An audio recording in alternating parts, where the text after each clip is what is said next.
2015 год стал удачным для Ленской районной центральной больницы. В район прибыло 17 новых специалистов, среди которых и молодые специалисты, 2 стоматолога и врач-реаниматолог. С одним из них встретилась и побеседовала Светлана Балеева. Молодой специалист Иван Артурович Бадмаев приехал в Ленский район в мае этого года из Республики Бурятия.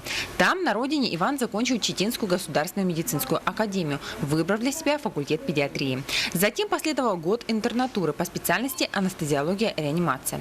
После окончания интернатуры устроился в краевую клиническую больницу Забайкальского края в отделение кардиореанимации. Проработав некоторое время, Ивану поступило предложение попробовать поработать в Ленске, где как раз требовались специалисты его специальности.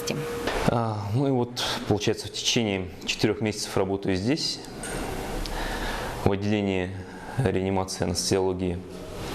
Ну, чем мы тут занимаемся? Даем анестезиологические пособия при различных видах хирургических вмешательств, там, обезболивания родов, кесаревых сечений, различные манипуляции в отделении гинекологии, ну и все в этом роде. Самое главное – быть довольным своим выбором. Иван не жалеет, что приехал в Ленский район, и подчеркнул, что планы у него далеко идущие.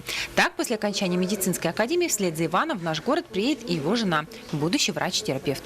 Если сейчас я в течение этого года, до того, как она закончит тут освоить, мне понравится, ей понравится, она приедет сюда, то есть семья вся моя сюда приедет, и я думаю, мы на более продолжительное время осядем здесь, в Ленском районе. Здорово, когда к нам приезжают настолько влюбленные в свое дело люди. Не остается сомнений, что такой врач к каждому пациенту отнесется с вниманием и заботой. Светлана Балеева, Алексей Семенов, НВК Саха, Ленск.